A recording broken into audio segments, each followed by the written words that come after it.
Friends around the world, this is a political talk show here on WRMN. We want to thank Andrew for holding down the fort over there on Big Top Sports this afternoon. It was fantastic to hear him on the airwaves. Tune in tomorrow morning on Truth About Chicago Sports, where Marcus Mack and Andrew will both be over there. But you're listening to Free Speech Friday here on an Apolitical Talk show here on WRMN. Breaking it up a little bit from the national stuff of Fox Sports, which we absolutely appreciate them taking the brunt of our programming for things. It allows us time to get out in the world and actually start focusing more on the local area. You'll start seeing us in more places. You'll start seeing more of these quick videos popping up on YouTube and playing throughout the day. We still got our morning show. It's doing fantabulous over there for 2 hours. We've got that from 6 in the morning all the way up until 8 on the stick. But then they take a YouTube-only hour, which is really fun. They're able to cut loose a little bit more, and I don't know.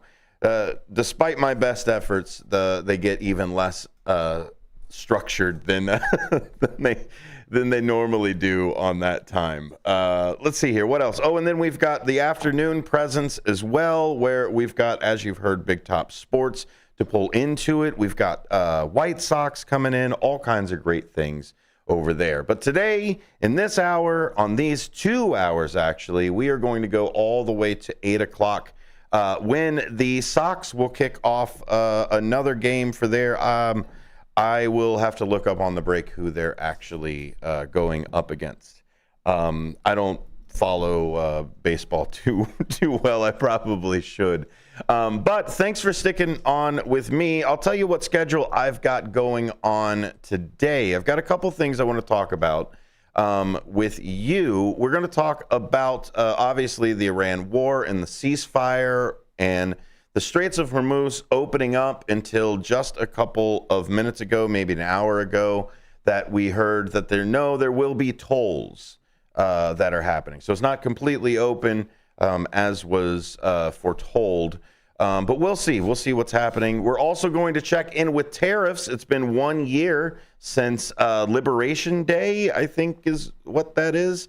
We'll also talk about the president versus Pope Leo. And we'll talk about the Illinois governor's race and the Illinois social media law. That's what I've got on the docket today. Oh, I'm sorry. Insider trading also showed up on this week's agenda of things that were out there. So the phone lines are open. We'll open them up once we get the show rolling, because I want to invite one of my favorite guests that recur over here quite often, and I love her input on things, and she's going to help me moderate some of this discussion today, and that would be Miss Cecilia Brooks. Thank you very much for being here. Thank you for having me. It's a great and lovely Friday to be here. Congratulations on your new position as well with the Kane County GOP as well, right? Yes, thank you. I was, as you know, recently elected co-vice chair of Elgin Township Republican Organization. So thank you very much. That's fantastic. We always like to see some participation with everybody, and you know how it is. It always starts local with that participation. It does. It's your choice, whatever you'd like to talk about. First thing on there, you heard what I brought up there. There's Iran war. We've got 1 year of tariff. What would you like to take on first? You know what? I'd actually like to discuss the current situation of our president and current Pope Leo. Yeah, we can definitely do that. Let me get to my notes over here. So we've got some context for the people. We've got the president versus Pope Leo. Pope Leo, the first American pope as well, born here in Chicago. Pope Leo is Pope Leo the 14th is the first American pope, and over the past 2 weeks has become one of the loudest voices in the world calling for the end to the Iran war. He wrote that, and I'm quoting directly here, God does not bless any conflict. Anyone who is a disciple of Christ, the Prince of Peace, is never on the side of those who once wielded the sword and today drop bombs. That was April 10th. President Trump fired back on Truth Social, calling Pope Leo, quote, weak on crime and terrible for foreign policy. Leo should get his act together as Pope, use common sense, stop catering to the radical left, and focus on being a great Pope, not a politician. The president also posted an AI-generated image of himself appearing like Jesus Christ. He later deleted it. When asked about it, he said it was supposed to be me as a doctor, making people better. I also like to cosplay doctors in my free time by portraying myself as, religious fanatics. Exactly. Well, you didn't say what era of doctor. You know what I mean? That's fair. He could have meant a lot of things by doctor, ancient doctor. Exactly. Robes were very fashionable then, and laying on hands is also what an ancient doctor would do. So, Pope Leo's response was direct. He said, I have no fear of the Trump administration. I will continue to speak out loudly against the war, unquote. Professor of religious studies at Northwestern University said, this is, quote, never in U.S. history has ever happened for those things. And of course, it's one of those things that it's a direct attack, I guess, on the Pope himself, because you can't hold the Pope to political policies, right? The Pope is weak on crime. Because it's clearly his job to enforce crime.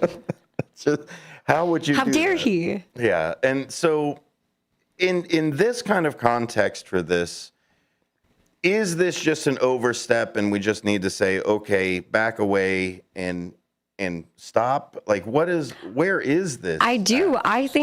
I think that a lot of Americans, I keep wondering, I guess, with some of President Trump's actions, I wonder often when is enough going to be enough that the MAGA group starts saying, okay, President Trump, this is too much. We need to just focus on American policy and foreign policy and how we're strengthening our own domestic tranquility here at home. Why are we going and attacking all of these other people? I mean, don't even get me started, but from some of the actions that this presidential administration has taken. And I voted for him twice. And now I don't regret that. But I wouldn't go back and vote for Kamala Harris necessarily. However, I'm also able to have the nuance enough to say that I don't support some of the actions that he's taken recently. And I haven't for a while. But when it comes to you're attacking a pope, I mean, it's not that the Pope was attacking President Trump directly. He was condemning the war, period. And war in general, right? There's so many different other wars that are out there, et cetera, et cetera. 847-931-1410, 847-931-14. I was just going to go to the person on the line. I was just getting to you. That's why I was giving out the number. So if you were listening, I'm sorry. I was about ready to get to you. 847-931-1410 is the number to jump in over there. 505-926-1410 is the text line. Like always, if you've got any articles or if you've got anything that you want us to read or just be aware of, right? There's a lot of times where news doesn't live in a vacuum. Everything's connected. So if you've got something that somebody else somewhere else said there, happy to read it every single time. Hey, the caller's back. Hello, caller. Welcome aboard. What would you like to add to the conversation? It's just me, Jeff, the Dutchman. Hey, Dutchman. Hey, Dutchman. How you guys doing? I just had to come in and say hi to you guys. I haven't heard you in a while because it's trying to pin down when you're going to be on and all the changes. Oh, absolutely. I went on Facebook today and made sure that I made a post about what time we were going to be on. We're also live on Facebook, too. I'll try to do that while I'm here in studio. I'll try to teach the others how to do it, but I also don't play music that I don't own the rights to. So I could kind of get away with being on Facebook a little bit more, but it's good to hear from you, man. And hearing from you, what are your opinions on this? You know what? Everything's a mess.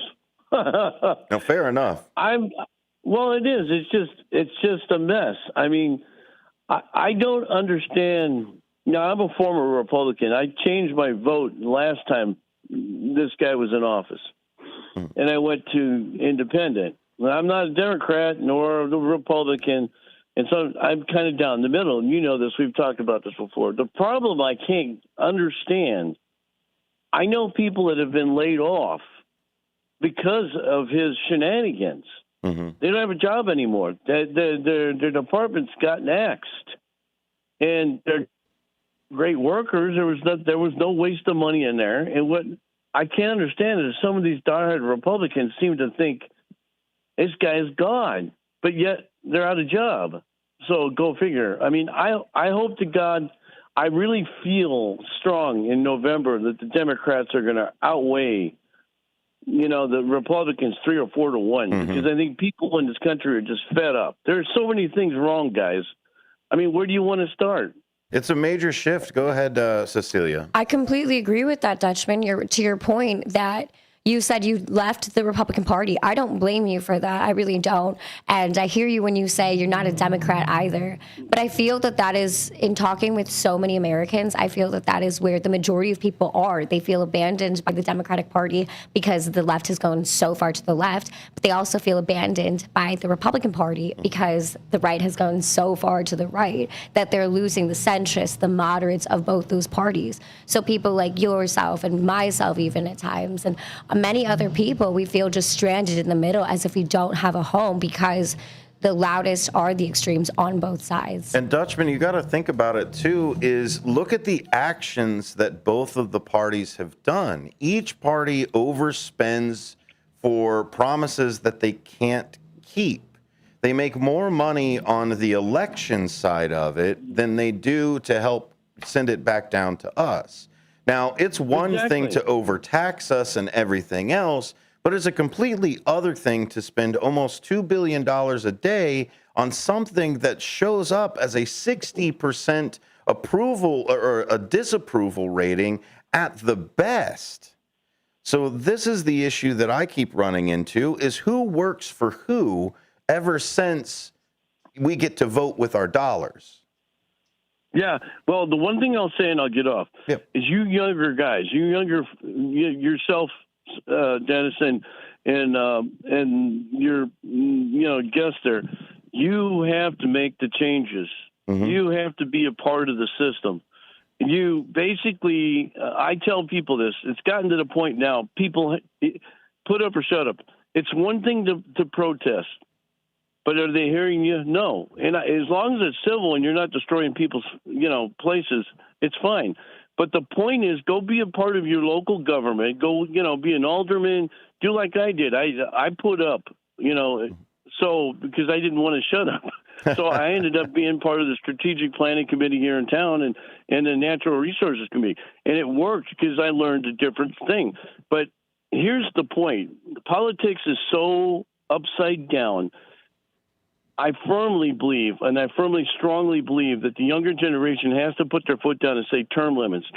We can't have people in there for 40, 50 years. I'm sorry. It's just they don't change with the times, and that's what it is.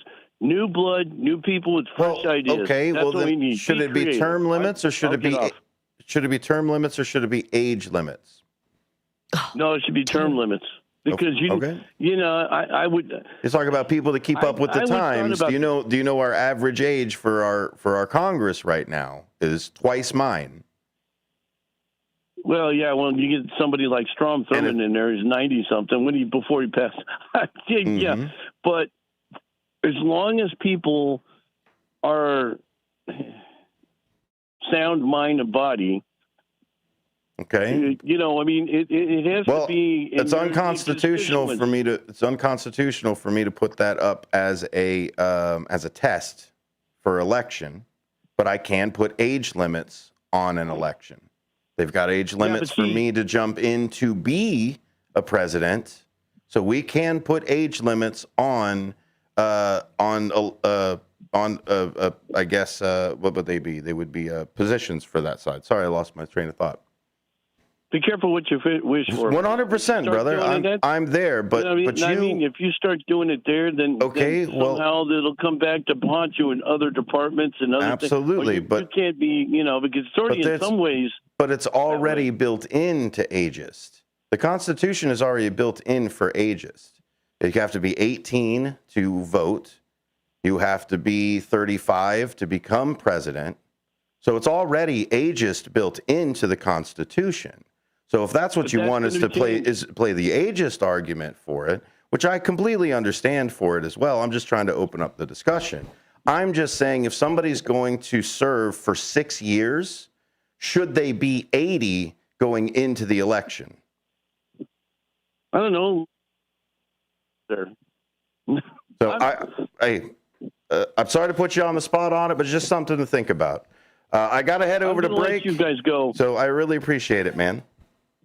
Hey, Elliot, I need to get a hold of you. So do you have a number I can call off so that I need to get let me head over to break and I'll pick you up on the phone. Just hang tight. That was the Dutchman over there. Sorry to drop a philosophical bomb on everybody for it, but I absolutely agree. I do not want to cut out a group of people that are able-bodied and everything else, but we've got laws that take away driver's license and other things at ages. We already have a constitution that has an age limit built into it, so it's already ageist the other direction. Just pointing out some things. Two sides of the same coin, right? That's it. We got to head over to a break. Cecilia Brooks is sitting here with me on this. You are listening over on Facebook and over on YouTube. And of course, the oldest of all of our broadcasts would be the AM radio, which I absolutely love. Here on WRMN. Stick around, Apolitical Talk Show's got some more on this Free Speech Friday after this.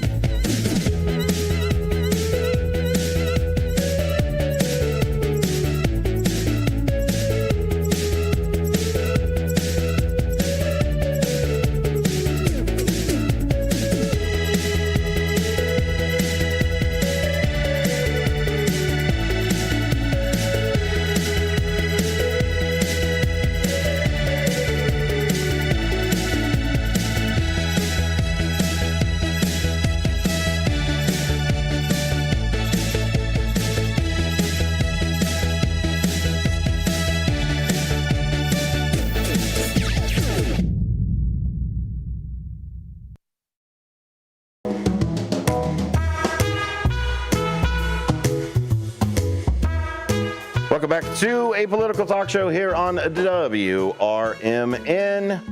That is WRMN 1410 on the AM dial. I didn't put my my music in, so we got that random music that's there. It's all music that we're not going to get hit on the Facebook side. That's what I'm trying to stay away from.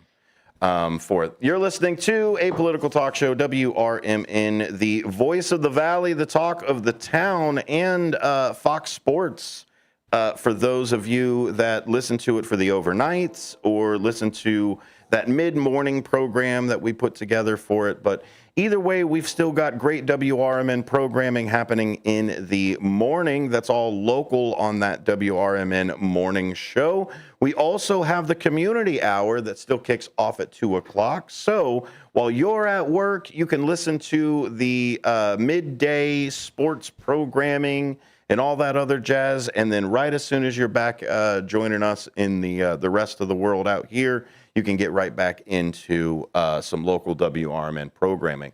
Don't forget socks as well. We're going to cover them all through the summer. 100-plus games here on WRMN. That is a lot of games. Stick with the Sox schedule or come down to WRMN, and I will give you a fridge magnet so that you can keep track. Do you want one, Cecilia? I thought you'd never ask. I'll get you one. Oh, Absolutely. my gosh. You could even have two. Oh, whoa. Just for a friend, just so you know, in case appreciate somebody. that. But come down here, 14 Douglas. We are downtown, Elgin, because we want to make sure that we've got that local presence. Speaking of local, just want to get that warning out there. There are a lot of tornado watches happening in the area. That's happening all the way until 11 p.m. We are going to get a big hit, I believe, sometime around 8 o'clock. So please, if you are out there driving or if you're planning on a bigger trip, try to get out there before 8. Sarah Silver will give us an update here in just a little bit about when that's going to hit, and I'll make sure that we keep those tornado watches. But that is Friday evening all the way up until 11. It includes Aurora, Bolingbrook, Buffalo Grove, Carroll Stream, Chicago, Coal City, pretty much a bunch of people around here, including Elgin. So everybody pretty much that can hear my voice on the WRMN 1410 airwaves, please, we will be under a tornado watch for quite a while until 11 p.m. So let's keep talking about what we are talking about today, which is a lot of the news has just gotten out of hand with everything. The Iran war is rolling into the feud with the president and Pope Leo, which is feeding even deeper into the tariffs 1 year later that we're jumping into right now. So that would be in 1 year ago, April 2nd, 2025, President Trump stood in the Rose Garden and announced sweeping tariffs on imports from virtually every country on earth. He called it Liberation Day. He promised factories would come roaring back. He said prices would fall. He said it would be the day we began to make America wealthy again. 1 year later, the Supreme Court has struck down the biggest tariffs. The government owes American businesses approximately $166 billion in refunds. Manufacturing has lost nearly 90,000 jobs since the tariffs have been launched. And the average American household is paying over $1,000 more per year. It makes that 360 tax break look pretty tiny. Now the story is more complicated than that. The fairness requires us to say so. Some industries have actually done okay. Some companies redirected supply chains, and the president did get some big manufacturing investments announced, mostly from people from the Saudi Arabia type of, or the Middle East, or the Qataris, and even the United Arab Emirates. We've gotten a bunch of that. But here's what Federal Reserve Chairman said last month about inflation, and then we will get Cecilia Brooks' views on those. These elevated readings largely reflect inflation in a goods sector, which has been boosted by the effects of tariffs. Federal Reserve Chair Jerome Powell said to NPR on the 1-year anniversary.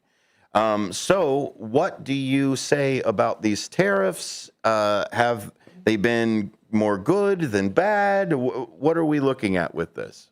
Okay, you've got two things to look at. You've got, in theory, what President Trump was thinking at that time, what his administration was thinking the purpose of these tariffs would be. And then you've got, reality. And so in theory, I actually do believe in theory that he might have been onto something. I do believe that had these tariffs worked in a perfect world, but that's what you'd have to look at. In a perfect world, if these tariffs had done the job that they were supposed to do, would it encourage industrial, I guess almost a second industrial revolution in this country? Something like that. It could have. However, what we're seeing in reality and rather than opposed to in theory is that, like you said, there are some good things and some jobs that have been brought back and we've seen a return on investment in some of those tariffs. However, the majority of Americans, no, not really. So in certain areas we have, but the majority of Americans are footing the bill for these tariffs, and it's hurting us. It's hurting the majority of Americans. I absolutely agree with you. I think we're getting hit a whole bunch of different ways with things, and the biggest issue that I have with it is this is exactly the leverage that Iran needs. The tariffs isolated us from our allies. So if anything was going to happen, they weren't going to come and help us. And the investments that did come over with it were in that region. So what is Iran's first move on this, right? Is to bomb the region that decided to invest trillions of dollars in the United States. Whether it was signed on paper or whatever else it was doing, it was said out loud by the White House. So we got to take it with what it is at face value. But even logically, you blow up some of their infrastructure that now they're not investing in the United States. They're investing in their war-torn country. So it's just, I think it was a perfect storm. And for some reason, it was, I don't know if it was a trap. I don't know if it was what. We still do not know. Honestly, I don't know why now. Why we're in Iran? Yeah, why now? Why this time? Why back? You know what I mean? That's the $1 million question. What is, because they come up, we talked about this a couple weeks ago, that the Trump administration says, well, it's this, or it's this, or this. They give out all these different reasons. 47 years, and then imminent threat. It was an imminent threat. Largest state sponsor of terrorism. Can't have nuclear weapons that we blew up in September. Like it's so amoebus of why we're there, and it's just for my side of it is what good would it have been? Well, and I think that's the issue. That's why they're having such an issue trying to answer the question of why are we there. I don't think they have an answer. I don't think there is any beneficial reason. I really don't at this point. And that's no tea, no shade to the Iranian people. I actually firmly believe I was hoping for them to be liberated and to be free. And I really do hope that they are able to take their country back and be a strong, prosperous nation as they once were before 1979. But the logic doesn't make sense, right? Is if I'm a country that is being oppressed and another country tries to liberate me or tries to help my cause, bombing hospitals and infrastructure and all of these other things, I'm not going to turn around and start rooting for you and saying, look, I can't go to the store. I can't go to the hospital. I can't travel safely in my own country. And you're expecting me to rise up against the people that are turning around and saying, don't worry about the people that are bombing us. Here's the food and here's the everything else. Like, you can't win It's a can't win lose-lose for the civilization. Iranian people. Yes. I feel like it's and this is something that's frustrating to me as a young person and just as an American. I feel at this point, and like I said, I voted for President Trump twice, and I don't regret that, given the lack of, in my opinion, lack of competent And because of the options. promises and the policy, right? I did. I voted Yeah. for him because I truly believed in him, and you're right, and everything that he campaigned on. However, where is that? Where promises made, promises kept? Where it was a lot of empty promises and false hope, and now I'm paying $5.36 a gallon for premium gas, and that's at Costco, by the way. That's not full price. That's $5.36 a gallon every single time I need to fill up. And I mean, Americans are footing the bill for a war that we don't know why we're in. And I feel that the American government is playing in our faces. I really do. I feel as an American citizen that the government is playing in our faces. They're not giving us any answers to anything. They're using our tax dollars for whatever they see fit.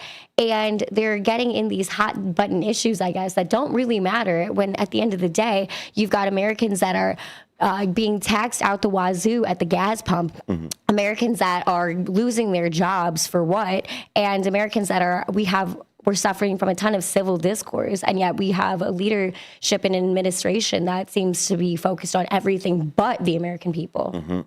847-931-1410, 847-931-1410. If you want to jump in to the conversation with us, the text line's also open, 505-926-1410. We're going to take just a quick break. When we come back, we will talk about the Republican Party, because believe it or not, with the way that we talk, Cecilia and I are Republicans. Right? It's silly. It's crazy that you would think those things. Mind blown.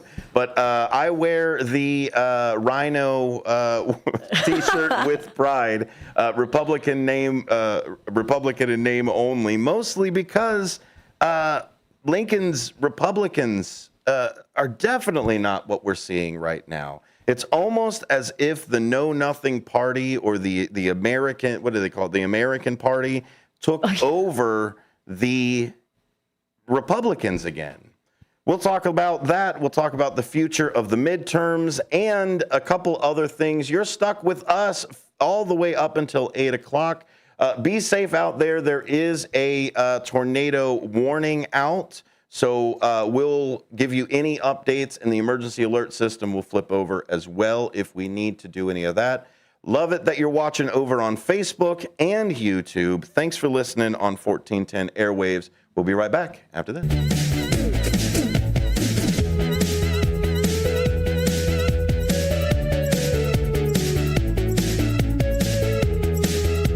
Hello, America, and welcome back to a political talk show here on WRMN. Hey, have you been over to WRMN1410.com here recently? Well, let me tell you what, we've got a brand new logo, skin, everything else. The schedule's put right over there as well. As the schedule changes, we'll make sure that it's updated over there too. You'll be able to find our Facebook, our Instagram. You'll also be able to get the live streams and click directly on it to watch us on YouTube, and get over to the live listen, where you can just listen to the radio on the internet. If you'd like to watch us and the things that we go live on, WRMN Radio on YouTube is the place to go.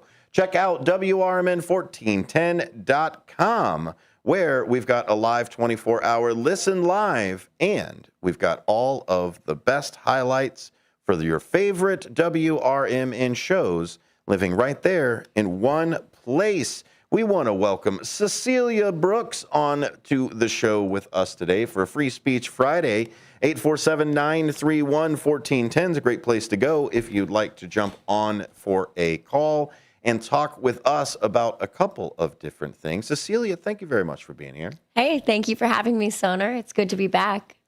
So let's talk a little bit about a few other things. First off, I want to talk about this insider trading stuff that's happening. Like we talked about with the Iran deal and everything else that's happening. Insider trading seems to be a really big issue. Even the ceasefire that was announced a few times, we have seen people on what's called poly market. It's where you can bet on decisions that would be made for politics or anything like that. And so people are putting a lot of money on that, but also people are shorting this oil. So it seems to be the president says something and the oil stocks go up. Then Iran says something and the oil stocks go down. So if you know before those people say something, what they're going to say, you can make it on a couple of different spots. So 15 minutes before the rest of the world, that the president of the United States, if you knew that was about to happen, the president of the United States was about to announce a pause in strikes in Iran and that oil prices were about to drop 10%, what would you do with that information? Me personally? Yeah, right? Wouldn't you just jump right into it? Right. Let me make some bread, stack some dough. Let's go. Most of us wouldn't have that information, but on March 22nd of this year at 6:49 in the morning Eastern time, a trader or a group of traders placed over $500 million in crude oil futures on the stock exchange and the bet was structured to profit massively if oil prices fell. At that moment, at 6:49 a.m., there was no public indication that that was about to happen. The trading volume at that hour was 9 times its normal level.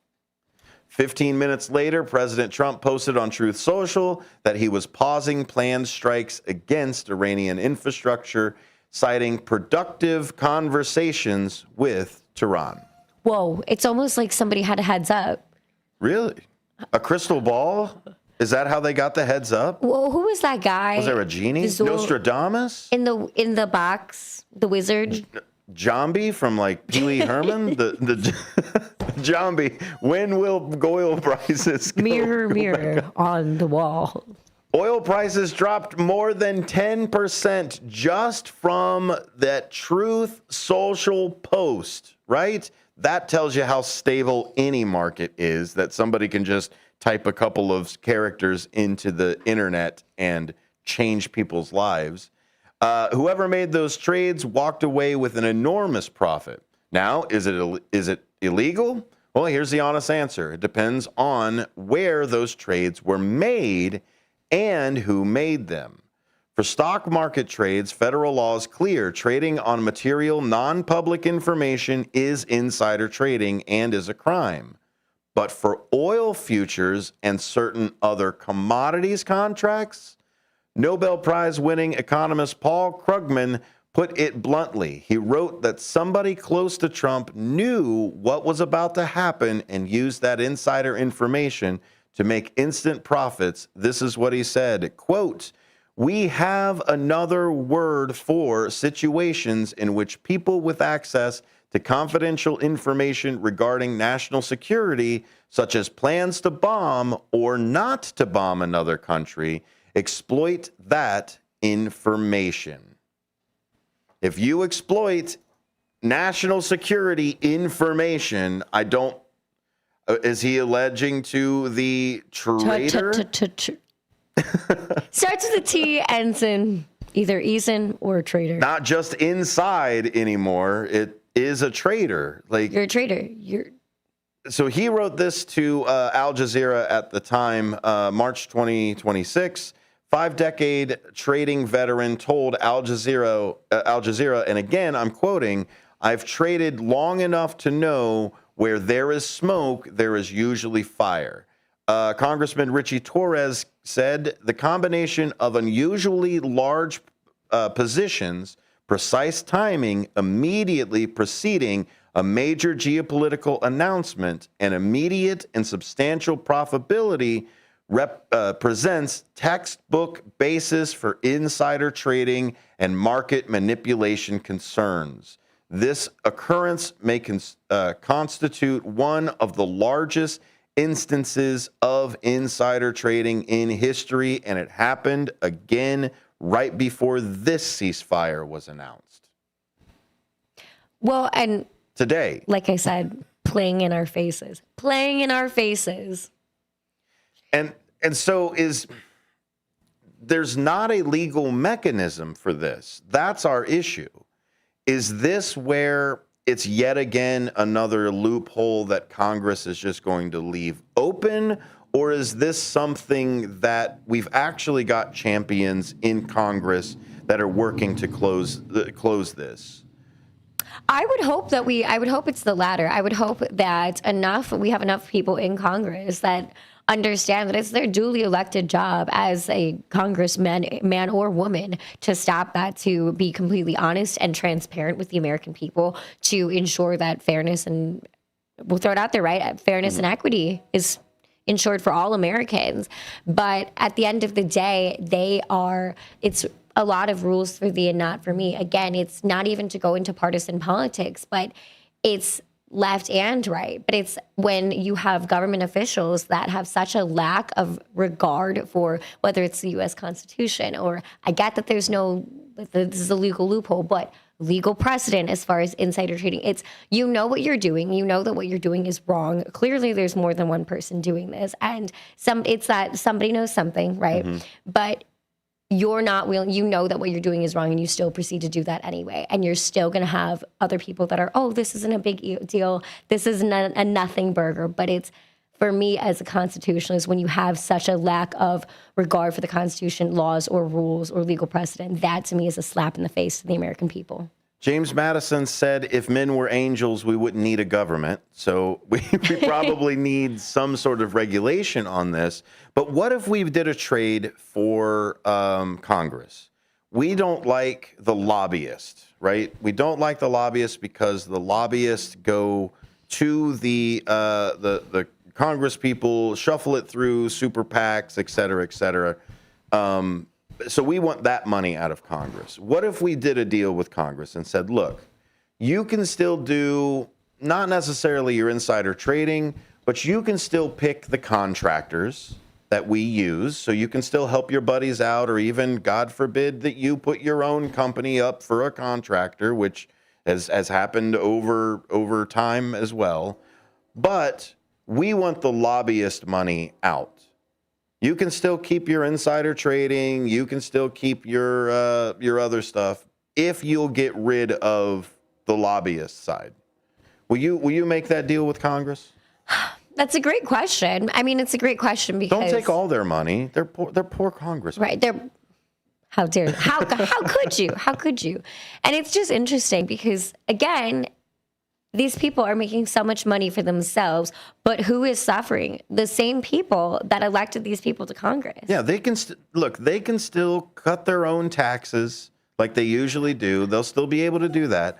I'm just saying, let's get the lobbying out of it. Like, let's get the shadow money out. The bare minimum. Yeah. If you're going to be shady, just be shady in the open. Right? Yeah, don't be shady in the dark. Let's just get rid of the shadow money. That's all I'm saying. Is if you want to make the money, you want to do whatever, let's just close the shadow money. Like, don't be weird about it. Yeah, like we have all of this in front of us money. Like, surely this is enough.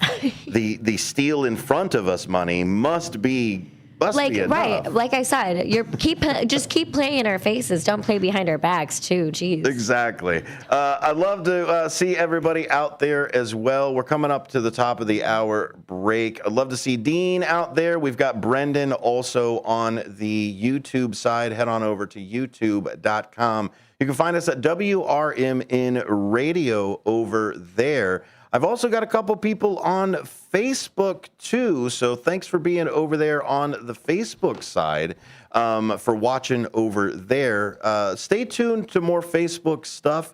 We're going to have more of our digital schedule over there. So, Cecilia, we're splitting it up a little bit. We've got the stick, obviously, WRMN 1410 on the AM dial. That's a 24-hour monster that's just constantly pumping through the Fox River Valley. So you can stick there for weather updates and also some great information about sports and all of that sports entertainment for Fox Sports now, right? Serious. ESPN's the top, and Westwood One's up there as well. Fox Sports is the three-headed monster of the trifecta of sports entertainment. So we still get the Sox and the Bears. ESPN 1000 still gives us over there. Thank you so much, Good Karma. We love you for giving us a great Chicago presence for there. Even though we're out here in the Fox River Valley, they still let us eat it up. Westwood One is really nice. They let us take all of our NCAA coverage. They make sure that all of our colleges or any of our other sports, maybe a hockey game or two, might sneak up in there. And then, of course, Fox Sports is covering the rest of the time. The Stick is going sports. We love it over there. That pushes some of our more local programming over to YouTube. So head on over to YouTube, where a new episode of Out to Lunch is about ready to drop. You'll be able to watch it right there on demand. You don't have to wait. You don't have to wait every day at 10 o'clock for Out to Lunch to happen. Boom, right there on YouTube. This is 2026 now. Dang. It is. You guys are in 2030. Head on over to WRMN1410.com to check out that schedule. But also, we've got the new WRMN website looking so fancy over there. Who is she? You'll be able to go over there, and soon we are building a 24-hour television stream that will be able to fill over there. You'll get live local content that we've got for WRMN that produce out of Studio 14, and the rest of it's going to be filled with your great radio favorites right there on that stream. You're listening to WRMN1410.com. This is a political talk show. I'm Dennis Sonar Green. You're listening to 1410 AM. That's Cecilia Brooks. We'll be right back.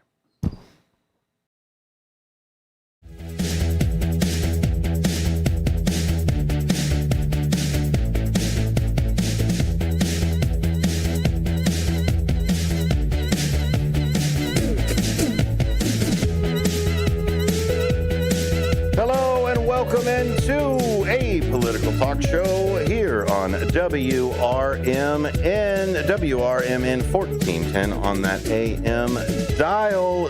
This is Free Speech Friday. Feel free to jump in. 847-931-1410 is the dial. And we've also got the text line open, 505-926-1410. I'm joined with my Republican friend, Miss Cecilia Brooks. Thank you very much for being here. Thank you very much for having me. Great times in the Republican Party, it seems. Oh, wait a minute. The other side, the other thing, not the great times. What's the other, the bad times? This is really rough. It's rough times. Michelle Obama might even say janky times. This is whack. That is something that she said about America. We are in janky times right now. And Fox News went ballistic about it. But, you know, the president can call us a dumping ground and call us a third world country. And, you know, those insults are fine because it comes from the president. And throw Puerto Rico in there while we're at it. I want to throw something over to you. The concept of rhinos, right? We hear a lot about it when we don't really toe the line for the MAGA side in the Republican Party. So Marjorie Taylor Greene, I guess, has now become a rhino as well because she's been ostracized for it. I mean, I wouldn't say welcome to the side, but I mean, thanks for seeing a bit more logic. But I want to start, honestly, let's just take it. I'll take that label. Republican in name only, because the party, I think, has left republicanism. Large government, overspending, interfering in international everythings. Like, I think the republicanism that we've got of splitting, like, even the fundamentals of Republicanism being a shared responsibility. We want to hang our hat on one person, the executive. Like, that's not a republic. No, not at all. And so your thoughts on taking that before we go to the phone lines. Thanks for calling in. Hang out there for just a moment there, caller. So many thoughts on this. I'll keep it brief on this one. What I will say, these rhino, it used to be a term of it was an insult. That's how other Republicans would say, well, that's a rhino. And that would be considered an insult. However, at this point, I agree with you. I get called a rhino. I've gotten called a rhino for a while now, actually. And my questioning is so I'm a rhino. I'm a Republican name only. I have been a Republican. I am not a MAGA Republican, but that now MAGA and Republican are two terms that have now become synonymous with each other, which is actually so unfortunate because, I mean, for example, MAGA is not conservative, and they're definitely not Republicans either. So, but you've now taken over, the MAGA movement has taken over the Republican Party. And like you said, ostracize anybody else who dares to question or challenge the MAGA authority or the MAGA doctrine. And that, to me, is so concerning because you've got all of these other different types of Republicans. And the other side of it, too, it will get the caller right here after this, but it seems that the MAGA doctrine changes.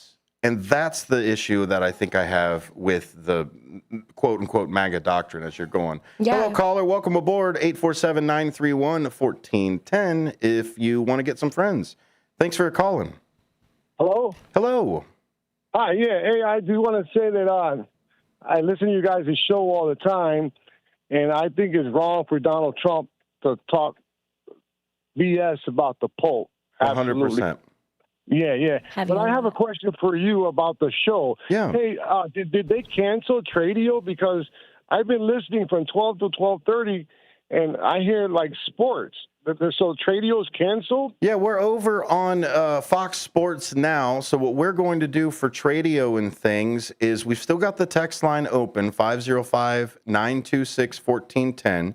So if you've got anything that you're looking to trade, what we're working on with Matt is actually going to cut a couple of 1 or 2 minute features that are going to be played throughout the day with those Tradio information in there.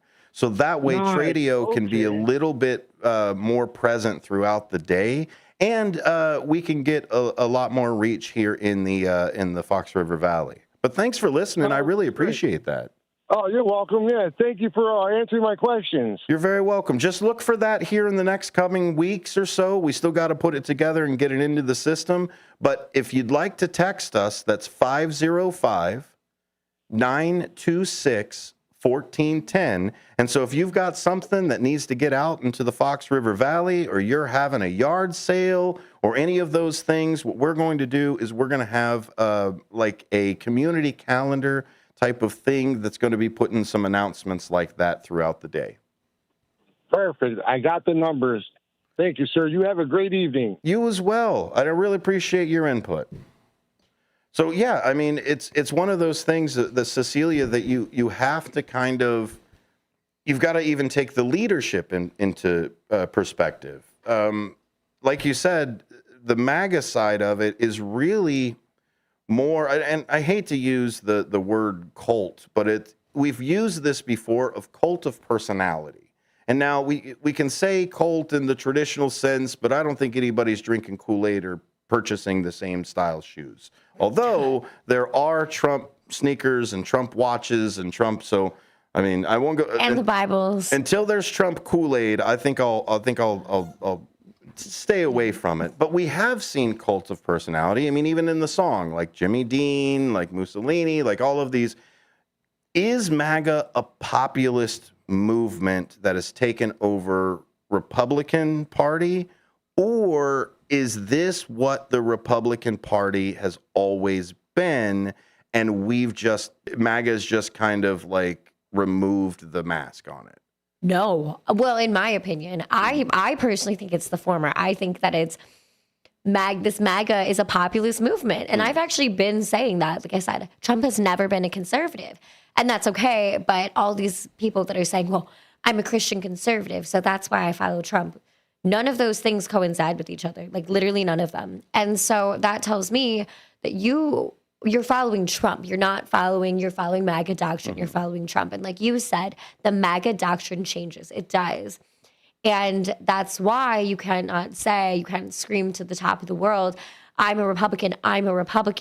But if you don't actually hold Republican values, you don't hold traditional conservative values, any of these things, you can't say you're a Republican. You can't say I'm a constitutionalist and I'm also a MAGA supporter. Those two things don't coincide. It always falls down to well, I don't care. See, that's my always issue, because I always take try to take the Socratic path of like, let's just ask questions, right? Right. If this is the idea that you have, and this is the opinion, and this is the whatever, well, what about this? And it's not necessarily whataboutism of like holding up, well, what about this person versus this person? What about that? It's like, well, what if this scenario, or what if that thing over here? Like, I'm not trying to necessarily poke holes. I'm trying to see where the edges of your idea is, and where a lot of it comes down to. And again, everyone can have their own political opinion. My biggest pet peeve is label your opinion correctly. That's my issue. Don't call yourself a Republican and label yourself a Republican and then want a monarchy, because you are not a Republican in name or anything else. And when you turn around and you say, well, according to the Constitution this and according to the Constitution that, and they go, well, I don't care, this needs to be done. And it's like, well, yes, I'm not arguing that stuff needs to get done. How do we get it done to make sure that it is done in the most fair? And by that, I mean most people involved. Call me a bureaucrat, call me whatever you want to. I want multiple people to make the decisions, because one of those people is going to be an expert and another person isn't going to be an expert. And the more that we put more people in, the more we've got consensus. And republicanism, and I'll let you take us to break there, Cecilia. Republicanism is not libertarianism.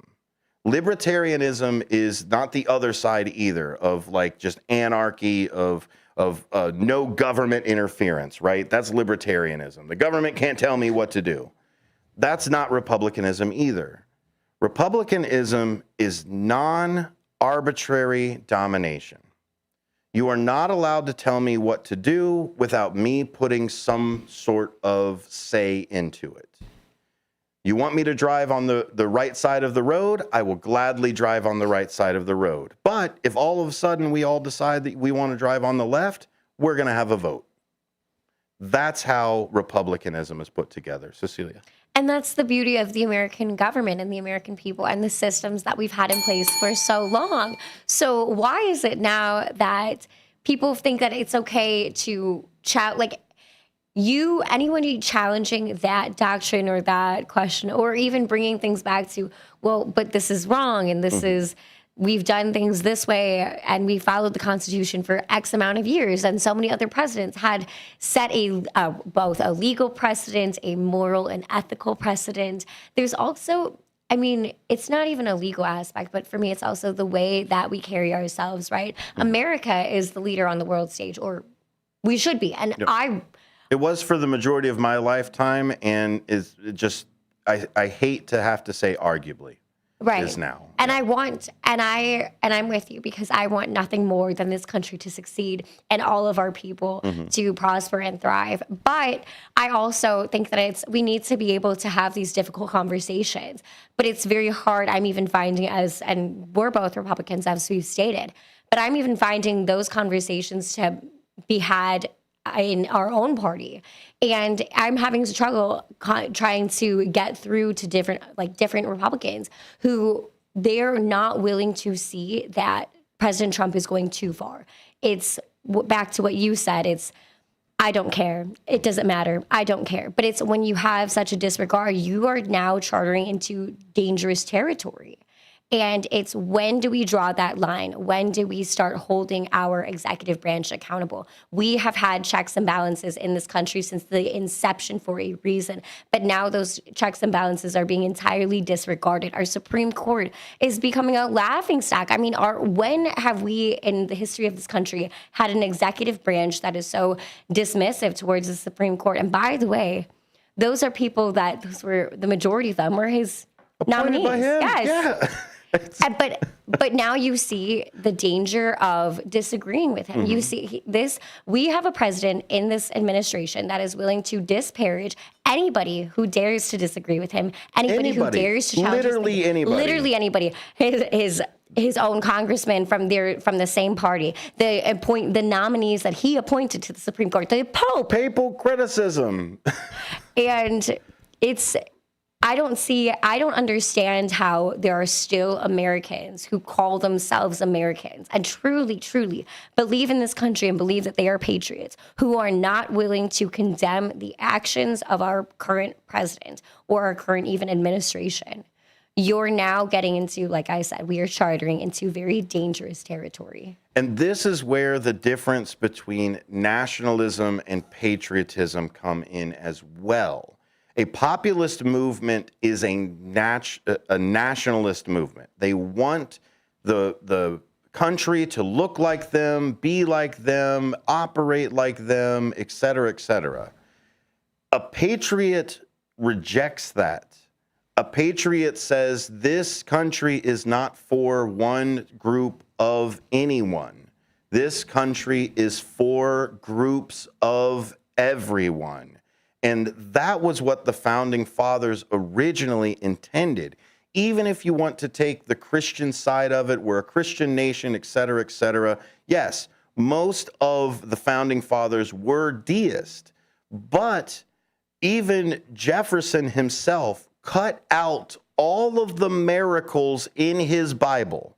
He went through and said anything that was outlandish that would not happen in real life, he cut out. All of the rest of the words and the teachings of Christ, he followed.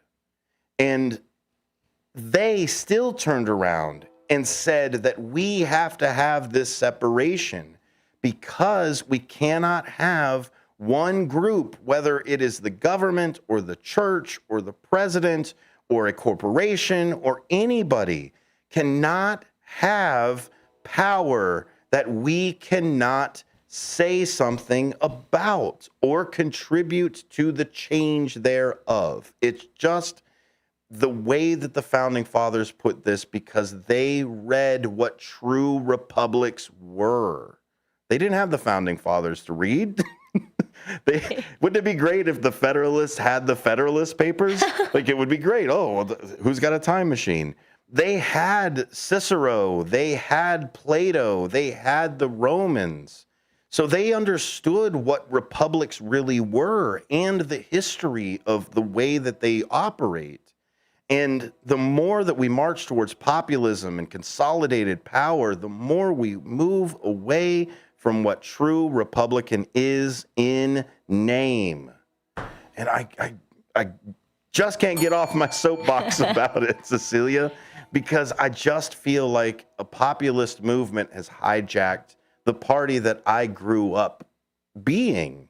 Now, Reagan and everything else, we talk about economics or what have you, but for the life of me, it has always been small government, help where you can, and don't turn around and give all the power to one group of anybody.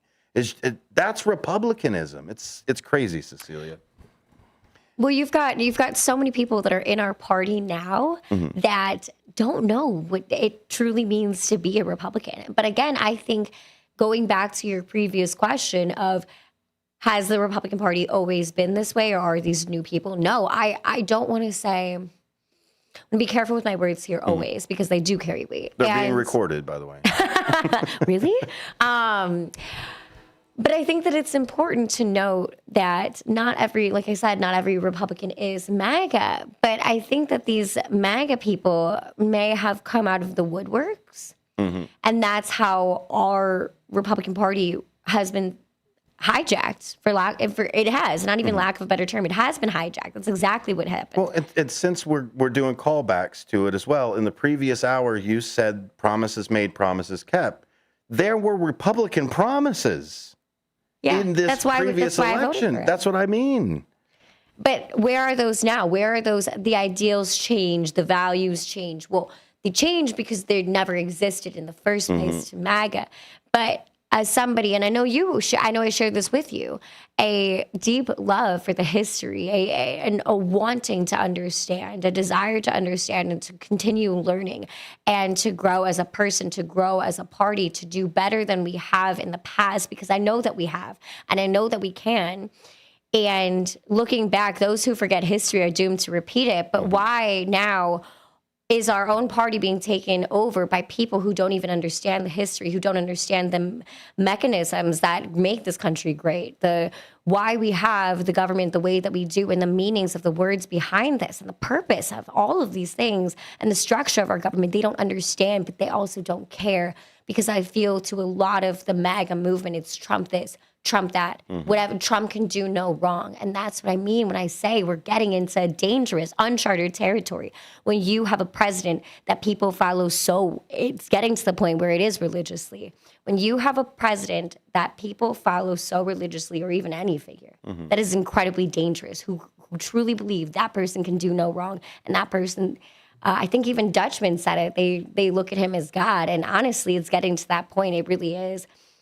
And they talk about this. This is spoken about in biblical prophecy, in the book of Revelations, in the final chapter in the book of the Bible. They warn about the end times, and there's literal steps that are laid out and signs that they show us.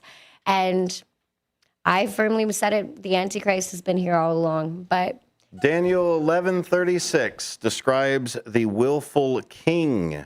The king will do as he pleases. He will exalt himself and magnify himself above every god, and will say unheard of things. Now, we can take that with how you want to, but that's essentially what you and Tucker Carlson are also getting at with that side too. Yep. Now, people throughout history have said these other things about even Nero, if we're going to talk about republics and things like that. What I want to talk about when we come back is I want to talk about Lincoln. Let's go to the founding. We can talk about Cicero. We can travel back in time 2,000 years or so if we want to, but I just want to go back to the 1850s when this party was established, right? Republicanism is thousands and thousands of years old. Democracy as well, but republicanism is thousands. It's proven to work over thousands of years. But this particular party, the Republican Party, established in the 1850s, I want to talk about that and where did we go wrong? Where did we let Lincoln's party slip? You're listening to Apolitical Talk Show. I'm with Cecilia Brooks today. We've been talking for quite a while. We're taking it all the way to 8 o'clock tonight. There's going to be a little bit of some rain going through. In fact, in this break, Miss Sarah Silver is going to give you some of that weather news. Stick around. You're listening to Apolitical Talk Show, Free Speech Friday, here on WRMN. Now, Fox Sports, 1410 a.m. Stick around. We've got more Apolitical Talk Show on YouTube and Facebook Live after this.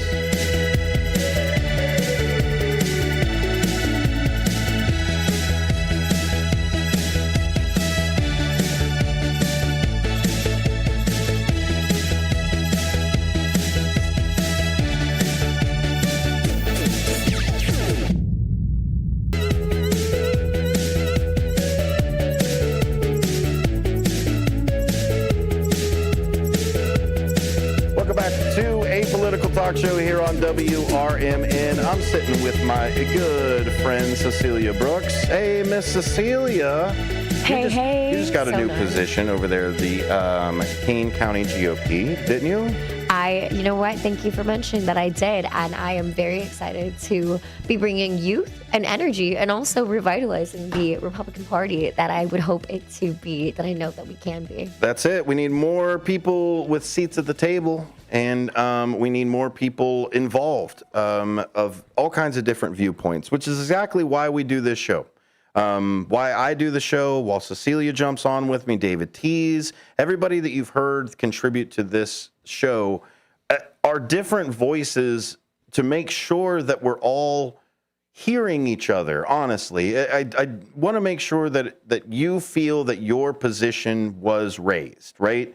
That you said this thing, no matter how ridiculous or how smart or how dumb or how left or how right or how anything, I want to make sure that your opinion is presented and vetted, just like every opinion that I've got on here. And trust me, I'm sure lots of listeners out there are yelling and shaking their fist at their radios at me too. Trust me. Shaking your fist at the radio over politics is the American pastime. Step over baseball. I was just about to say baseball who? We do have the Sox on here too, so you know Americana. Go Sox. But we want to talk Cubs who? about the Republican Party, which is almost as old as baseball. 1850s is what we're talking about here. And I want to talk about Abraham Lincoln and the rise of the Republican Party against a different party called the Know Nothings. It was an American party, or called the American Party as well, and it was a populist movement based off of nationalism. It was always based off of, I was born here in America. These immigrants weren't born here in America. They don't get the same rights as us. And then we should also be looking out for more people that are here. So it's definitely a nativist type of side. If you've ever watched Gangs of New York, it's all set in that time. The butcher is a know nothing. He's part of the American Party. So fantastic movie. Long. You need an entire afternoon to watch this movie. This isn't just like, hey, let me get some popcorn and see what's going on. Do not start this movie after the sun goes down, because it will be too late at night when the movie is over. It's not because it's a scary movie. It's because you need sleep. But it's a fantastic movie. It does put into some of those concepts. But I want to read you some of the words about this, because it fits.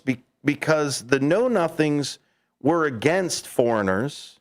They were against the Irish. They were against Catholics. The Know Nothings were against Catholics because they believed that the Catholics, which primarily were the Irish that were coming over because of the famine, would be more loyal to the Pope than the president. That doesn't sound like history repeating itself or nothing. Wait, what like was that. last segment I said something very familiar. Something like, those who forget history are doomed to repeat Exactly. it. So I'm going to give you the full quote. But I don't know nothing about that. So I'm going to give you the full quote, because this also tells you about Abraham Lincoln. Now, we can all say, Forrest, what's your favorite quote by Abraham? Forrest scored 7 years ago, our forefathers, but all of that stuff, cool, amazing speech, et cetera, it was only like 5 minutes long, too. So either way, I'm just going to read a quote from Abraham Lincoln about the Know Nothing Party, because he was asked if his new fledgling party, the Republicans, were the Know Nothings. Is your Republican Party like the Know Nothings? This was his answer. I am not a Know Nothing. That is certain. How can anyone who abhors the oppression of Negroes be in favor of degrading classes of white people? Our progress in degeneracy appears to me to be pretty rapid. This nation we began by declaring that all men are created equal. We now practically read it, all men are created equal except Negroes in his time. When the Know Nothings get control, it will read all men are created equal except Negroes, except foreigners, and Catholics. When it comes to this, I should prefer immigrating to some country where they make no pretense of loving liberty, to Russia, for instance, where despotism can be taken pure and without the base alloy of hypocrisy. He said, I would rather move to Russia where they don't pretend to be authoritarian. He would rather be oppressed than live with the hypocrisy that these people would put upon this nation. And that is one of my absolute favorite, just let's bring us back to reality. Let's bring us back down to republicanism right from the man himself. I would rather die free than live in chains. Exactly. There's so many people that have had that. Give me liberty or give me death. Patrick Henry, so many people with that side. And even then, opposing tyranny is worship to God was practically Thomas Jefferson's motto. And so why, as Republicans, are we told to follow a person blindly when in our face we get conflicting words within the same sentence sometimes? It's because those words aren't for us. To take full circle with what we're talking about, those words are for the market. Do you know what we get? We don't get words for the market. We get memes. And false hope and empty promises. The American people get memes. The stock market gets policy. I'm going to blow these people up. I'm going to tariff these people over here. Well, you know what? Greenland. Maybe I won't tariff them. Maybe I won't blow them up. Those are for the market. Those are market tweets. You and I get Dr. Jesus. That's what you and I get. You and I get jet fighters dropping feces on protesters. Those are the messages that our president has for you and me. Stop complaining and look at my funny videos and watch the stock market rise up for me and my friends. And watch how my supporters worship me. Where is the republicanism in there? Where is it? And it breaks my heart to see a party fall apart like this. And now look, I'm not Megyn Kelly. I'm not Candace Owens. I'm not even Joe Walsh, right? I'm just letting you know that I'm a Republican, and it hurts to see the party that Lincoln put together fall to demagoguery of just, you know what? No, the executive should take it. The executive should take it. How is that republicanism? They've made a mockery of this party. And the administration has made a mockery of this country.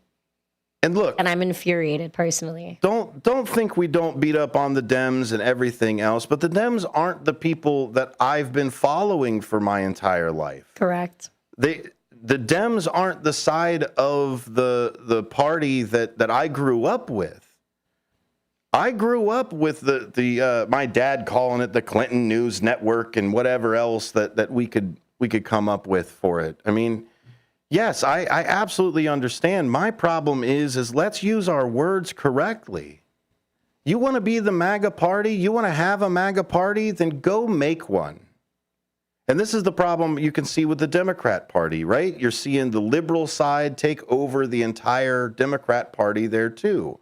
And anybody who has any kind of institutional control over the Democratic Party wants to continue to keep it same old, same old. They're the traditional conservatives at this point. Yeah. It's craziness to say that the institutional Democrats are the ones that are America first. That's craziness. Where did we go? Maybe not Chuck Schumer. That was a terrible vote. But anyway, because that's the thing. Because that's what you'll get. You'll get them turning around and they'll say all day that, oh, we don't want this war, we don't want this, and then the vote will fail by one. And we've talked about this before. Oh, shucks, man, I would really love to give you guys the things that we kept campaigning on, and I know we've got the votes to do it, but that one guy over there, he doesn't like it, and so we just can't do it. That's the story of our government for the last however long I've drawn breath. And Cecilia, I think a revival of republicanism, true republicanism, is the only thing that's going to help us. I agree. So you're okay with calling yourself a rhino then? I'm sorry. Oh, yeah. Oh, my gosh. They've been calling me that for years. Let me, you know what? I'll take my crown now. That's it. So what do you think about Lincoln for the side? I mean, we didn't have to travel all the way back in time to Plato or anything like that, but do you see the similarities of why republicanism grew away from the know-nothing concept of? Absolutely. It was everything that they were in opposition of. It was everything. The Republican Party that Lincoln founded was to be everything that the know-nothings could never be. Mm-hmm. And the Republican Party today needs to go back or progress, I guess, go back to our roots, back to our grassroots. That term gets thrown around in the Republican Party so often, but we need to go back to our grassroots and figure out, one, where did we go wrong? I myself can, as young as I am at 25, I'm able to pinpoint what I think are certain instances of this should have never gone the way that it did, even in my lifetime. And so that's why I do what I do, right? That's why I care so deeply. I do. I love these people. I love all of us.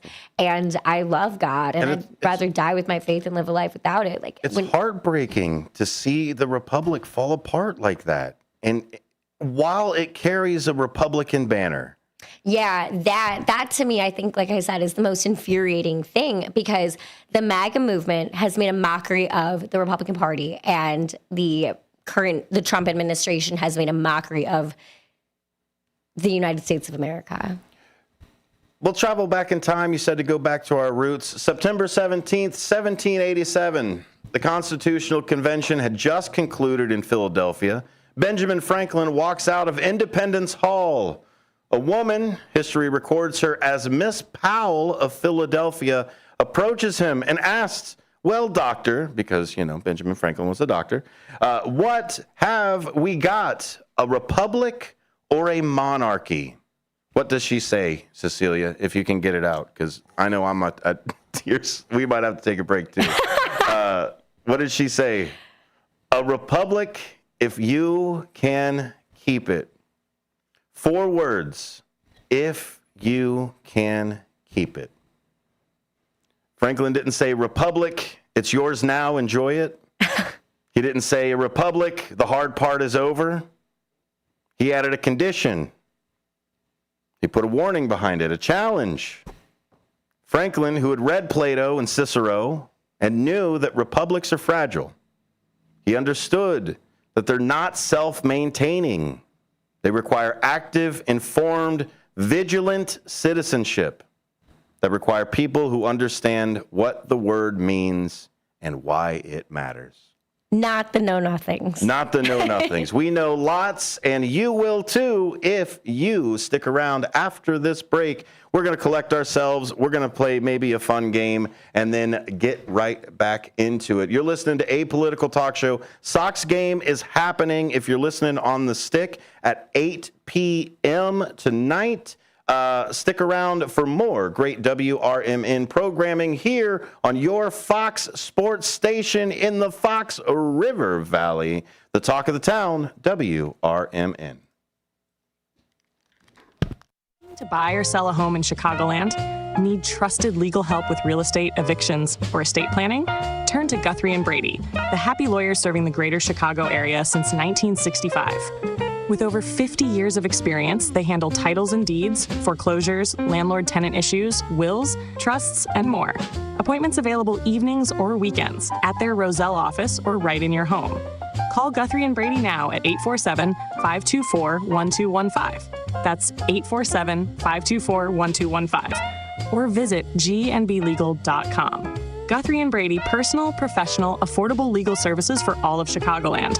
The happy lawyers since 1965. That's gnblegal.com or 847-524-1215. Guthrie and Brady, trusted legal help made easy, fast, affordable, and experienced. Call today. When I was in foster care, I never knew when I would have to move, so I always had my suitcase ready to go. Then one day, I was adopted. My new parents opened their hearts and home to me. My parents cook my favorite breakfast for me every morning. My parents take me on trips I never thought I would go on. They gave me a home and an even better reason to use that suitcase. My parents aren't perfect, but they're perfect for me. They're simple, boring, never thought of until they're needed. They're windshield wipers. Only when Mary Anderson became annoyed that New York trolley drivers were stopping to wipe their windshield by hand did anybody do something about it. By attaching a spring-loaded arm to a rubber blade, one woman made travel easier and safer. Look to innovate and pass it on. From passiton.com. Elgin isn't just a city. It's a community built on connection, innovation, and opportunity. And at the heart of it all is the Elgin Chamber of Commerce. For over a century, the Elgin Chamber has helped local businesses grow, connecting entrepreneurs, advocating for progress, and inspiring the leaders of tomorrow. Whether you're a new business just starting out or an established company looking to expand, the Elgin Chamber is your partner for success. Join a powerful network of leaders making a difference in our community every day. Together, we're shaping the future of Elgin, one connection at a time. Elgin Area Chamber of Commerce, where business and community grow together. Call now, 847-741-5660, or go to info@elginchamber.com. Contact Carol Gieske.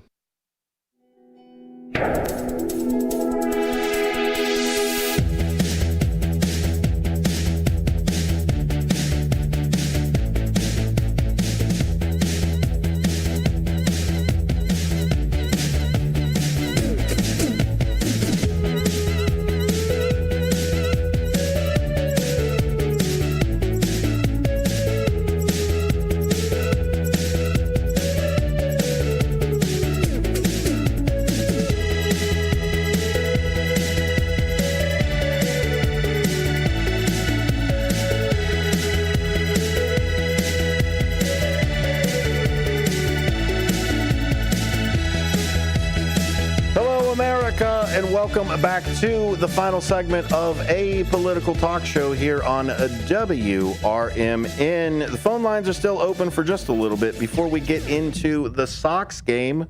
505-926-1410 is that text line. If you hear anything out there, you're watching it later, you're doing any of that, feel free to text me any of the points, counterpoints, anything like that you would like us to know about, or leave a comment down at the bottom, because I'd love to hear your feedback on some of these points that we're trying to make here.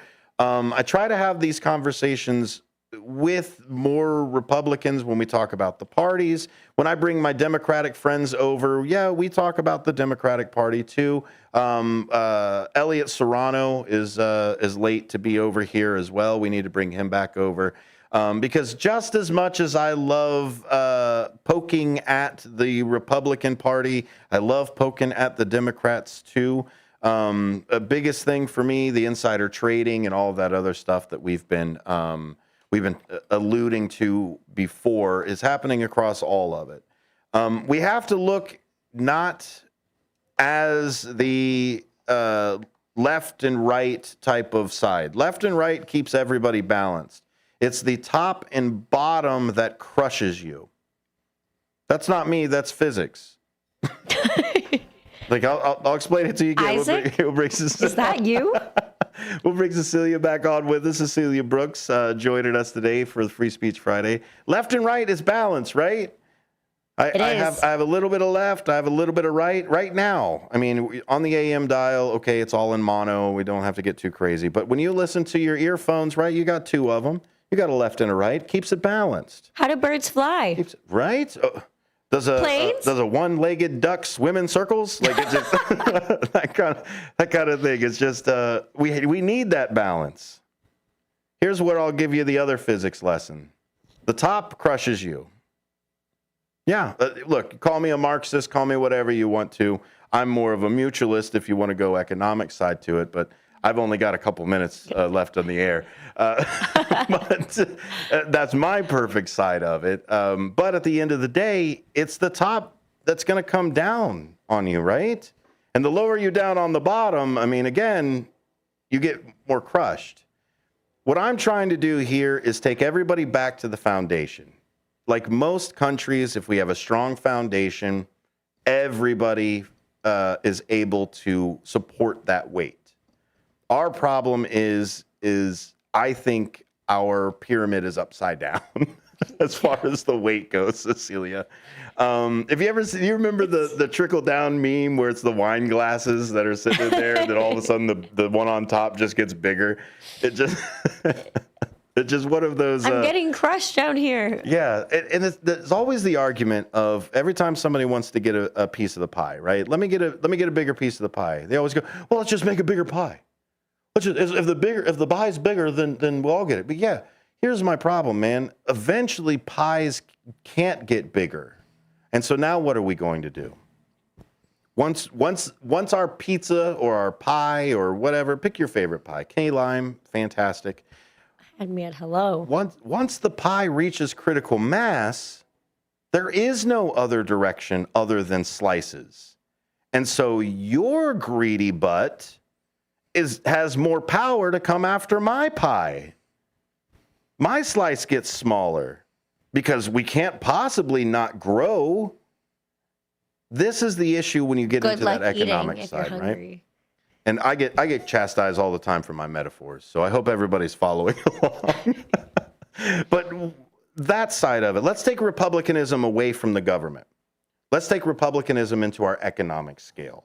Should it be the government's, I guess the government's job to play a counterbalance to monopolies here in the economic side? Yes. Is that in accordance with traditional republicanism? Free markets. Free market? Free markets. Sure. Free market capitalism, but more so. But I also believe in, Is it a free market if somebody owns everything? No, you have to have everything in balance. Yes. Regulation, everything in moderation. Oh, hold on, Buddha. Like, look, if I'm getting called Isaac Newton over here, hold on, Buddha. Like, but that's it. Everything in moderation, right? And that means that no one thing should have control over everything. It does not matter. Because here's what it goes the other way, right? The government throws all of its power into one person. That's a monarchy. Or the government takes control. That's authoritarianism, right? A corporation. Yeah. You've got corporatocracy. When a corporation does that, that's feudalism.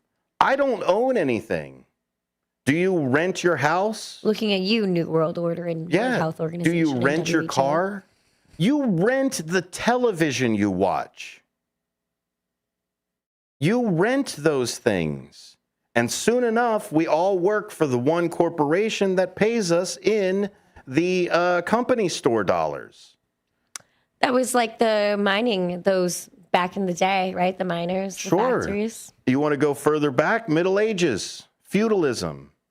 The serfs lived and worked the fields, but did not own the fields. They got to eat the food from the fields. They got to hunt the fields. They got to live on the fields. But the surplus of the fields went to the lords. And the lords were the main economic system of that time. And we could talk about monarchies and whatever else, but what was the economic side of the Middle Ages, right? We talk about kings and monarchies and everything else, but nobody ever talks about the economics of the Middle Ages. Feudalism, which is what is the end goal of unchecked capitalism. And I hate to scare you on a Friday, but it's Free Speech Friday, and nobody interrupted me. So this is what you get. Last word, Cecilia. What do you think is the future for Republicanism and the Republican Party in general? I think the future of the Republican Party lies on those. The future belongs to those who want it. The future belongs to those who work for it. So I think the future of the Republican Party belongs to those who are willing to step up, be transparent, advocate for accountability at all times, know right from wrong, and be prepared to fight as a patriot, not a nationalist. You have to want it. Patriotism. All men are created equal. That's the only time I'll accept a grouping everybody together, because that means all people are created equal. Unequivocally. That's a great stereotype that I want to push all day. Hey, you were created equal. Did you know that? You were created equal. That's amazing. Hey, we should write a declaration or something. Thanks for listening, Apolitical Talk Show. Go over to WRMN1410.com for a full schedule and the new Fox Sports logos. Check them out. Fox Sports and the socks are coming up next. Does your car need a shine? At Britain's Touchless Car Wash, they make it quick, easy, and spotless every time. And they're open 24/7 for your convenience. Right now, get a free car wash just for joining their text club. Text BRITT to 30400 and enjoy a free car wash. Visit Britain's Touchless Car Wash at 1923 Larkin Avenue in Elgin or at 555 Willow in West Dundee. Britain's, caring for your car while caring for our community. Chicago defense attorney Mark Schieblo has co-authored the book titled DUI Jury Trial, which is a true story of a DUI case that he defended. The accused was an Illinois truck driver arrested for driving under the influence of alcohol. This book contains facts about the case from the date of the arrest up to the jury's verdict, and this nonfiction novel also includes the transcripts from the jury trial itself. The book DUI Jury Trial is now available on Amazon.com and BarnesandNoble.com. Your hometown radio station since 1949. We are WRMN AM 1410, Elgin time, 8 o'clock.